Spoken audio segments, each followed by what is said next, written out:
Welcome to Hilarity by Default's weekly Brisco County Jr. review, starring the bullish chin of Bruce Campbell. While tracking down the insipid Swill Brothers, Brisco and Bowler rescue episode 14's titular mail-order brides from runaway carriage. Having themselves had their dowries stolen by the Swills, the group reluctantly joins forces to take the gang down and thwart the ransom of $1 million Spanish bull. No matter how many times I see this episode, I always forget of its existence. Completely. It's like discovering a lost Brisco County Jr. episode every time.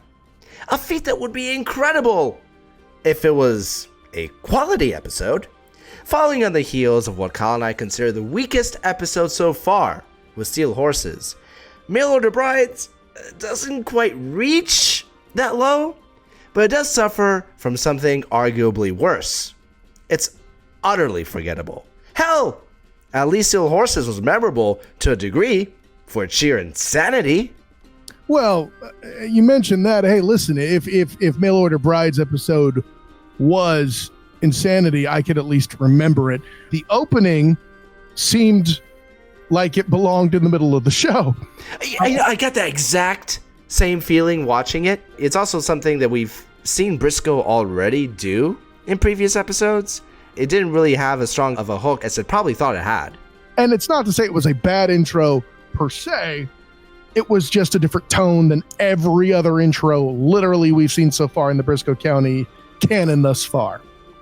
Yeah, usually I can see I can see the appeal of cutting directly into the action mid-scene. You're catching Brisco and Bowler and in the middle of their adventure. I mean, they're already on the hunt for the Swill Brothers because they're back. And then all of a sudden interrupted by a wild carriage chase. It sounds more exciting than it plays out. It's as exciting as a flamethrower, and yet somehow I forgot about it. They introduced a freaking flamethrower, and they do nothing! Nothing! Nothing! Absolutely nothing! Somebody got paid to bring a flamethrower on set. So, I mean, they must have had safety experts on the scene to make sure nothing caught on fire. They probably had to rub down the carriage with flame retardant. It was like, I mean, bringing a flamethrower on a TV set or film set is expensive. Fireballs! This was not money well used. It's with bad money spent for that cheat. I will say this, you know, as much as I crapped on Steel Horses, if that episode just had a motorcycle for one scene, I would have been equally as pissed off. Sally Briscoe's like, that's a motorcycle. Oh, sorry, a motored cycle. They just moved on. You're like, what the heck? Although that episode had its own version of this. That lever, don't touch a lever. They focus on this lever and then they do nothing with it. I mean, what are they trying to do? I think they're trolling us at this point. I have a conspiracy theory, right? At first, they were going to use the mail order brides as the coming thing, but they decided it was in bad taste, so they just threw the flamethrower in there for the hell of it. Maybe it was a budgetary reason or whatever that they didn't go with that, but you don't introduce something like that. It's screenwriting 101. You don't put a gun on a desk and then never do anything with the gun. I could even argue there's better methods for doing that than there is pulling this flamethrower out by Mama Swill and nothing happening. I feel kind of bad because we kind of trashed the last episode. Once again, we love this show. We love it so much that we can acknowledge the speed bumps along the way. In the last episode, they were literal speed bumps. Oh, God, you were going to do that. Son of a bitch. Yes, I was. Because this episode is lazy, I'm going to be lazy. Let's talk about... Okay. Let's talk about some of the good things here. I'm gonna just start off because I literally just have one tiny list. Now, there are a few amusing, fleeting moments that I enjoy in this episode. Bowler's epic headbutts. Never worked too good with your head, Bill. The end of it too with Bowler, that was kind of charming. Like, I'll never forget you, Brisco County. I'll never forget you, Brisco County Jr. Well, I'm not gonna forget you, Mr. Bowler. And he's like, yay. That was charming. I like the delving into his, let's just say, romantic nature. I think it expanded on Bowler a little bit. And once again, I like the introduction of the serialized pulp adventure magazine documenting Brisco's adventures to Bowler's growing consternation. That was great. After all, Lord Bowler is his trusty companion, right? I liked Socrates's overall frustrations in this episode, from the mayor salivating over the $1 million barbecue to his interactions with the lisping diplomat. I don't think these are enough to salvage the episode from obscurity. I think the best aspect overall is the continuing fresh interactions between Brisco and Bowler, who shine despite the material afforded. Well, I'm forced to say that the Spanish dignitary was someone with whom I thought I was entertained. That was just my opinion. Senor Mendoza, what part of Castile are you from? How did you know I am Castilian? Well, the way you pronounce your S's. Sorry? The way you say the letter S. I don't understand. You say there is something wrong with the way I say my S's? No, not at all. Who thought that a lisping general who's in a handful of scenes at most would be the most memorable part of this episode? It's the only thing I remember. And mind you, I watched this episode twice over the last week, and I found myself watching it again earlier because I already forgot half the episode. Granted, we did have a holiday break to contend with. No, I watched it last week. Okay, well, that's a new problem. Oh, no, that will make it 3 times. That's the episode's problem, is what you're trying to say. Yeah. I agree with you. But, well, let me tell you, something that'll make it a lot more memorable, just take that Spanish dignitary and have him try to say a Demosthenes, and you're all set. You'll never forget that. You'll never forget that issue. I would give it 5 stars if that scene was. That's right. 5 comments. Demosthenes, you have to understand that I say my essence this way because I am a Castilian. I'll give you $1 if you do the rest of the episode with voice. You need to be careful of what you wish for, because I will do that stuff. What are some of the other things you liked about this episode? I appreciate the whole situation with a bowler. We talk about. Okay, I'll give you $2 to stop. I told you to be careful, mother. Stupid fireball right here. My biggest problem is the missed opportunity. Mama Swill, when she hits the screen, was charming in her own right. You almost feel sorry for the fact that these dumb are what she has left in her life for sons. But after that, God, this thing lacked memory. And the Swill Brothers are dumber than ever, even by their own admission. You're not dumb enough to shoot me now, are you, Bill? I'm Phil, he's Bill.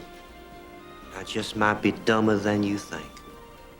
The little threat that they afford only serves to weaken our protagonists. If they were funny, or at least bearably entertaining, this could be forgiven or overlooked, but no. Their cringy characterization reaches a peak when one of them whines about wanting to be a gang leader. I kind of need you to support me here. I'm trying to be a gang leader. Of course. Give me 10 Hello Brisco Pete's in this world, and I can rule the West. Brisco. The one good thing I will say is at least the Swill Brothers have one decent idea. To shoot Brisco on the spot when they see him. And even then they screw it up. The entire last request scene with Ma Swill, it oozes with such dreary thoughtlessness. I mean, I will say that at least Brisco is put in a position to think his way out of it. But even then it's contrived as hell.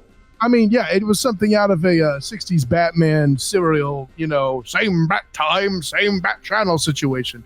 And, well, all I could say when it comes to the Swills in this episode as antagonists is, in the words of the Spanish dignitary, they were a chit, okay? They were just not good at it at all. What did you think of the titular mail-order brides? Predictable. That's the word I have. There was the feisty one. There was the quiet one. The second-guessing one. And that's it. Like, if you're binging this, you're catching these chicks 2 episodes after Crystal Hawk. They're screwed. That's a great point. Sheena Easton, this ain't. Bruh, this is a crap. I think the bull, the freaking $1 million El Magnifico, had more character than the villains. The proudest of the Kings of Toro. What is wrong with you, Demosthenes? And the fact that the girl is wearing a bright red dress and they never do anything with the damn bull? Oh my gosh, that's another missed opportunity. Thank you, Demosthenes. If you could do halves, I would do halves, and it would of course be the rear end. I got 2 comments for this episode. I thought about 3. I can't do it.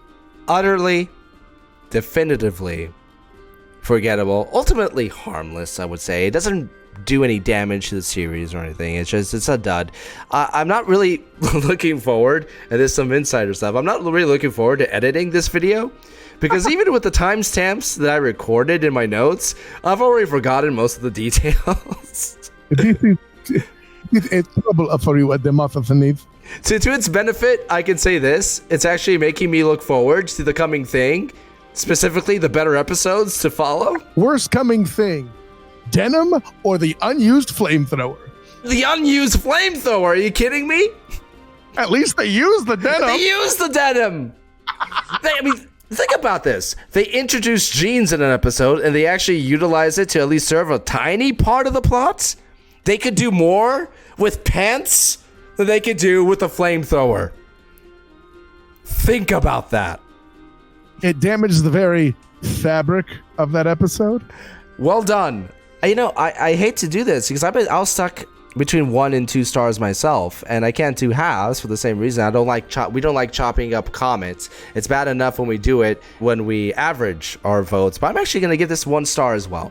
I said the Steel Horses was the bottom of the barrel for me, but at the very least, it had enough unique aspects, so I remember this episode. This episode, I've now watched it 4 times, and I barely remember it still. And the things that it does do are very, very lazy and, to a degree, slightly detrimental to the characters. Like I said, it's harmless. It doesn't destroy the series. I still maintain it's not a jump the shark moment. I'd rather watch Steel Horses over this, and for that reason alone, I can't justify giving this a higher rating than that.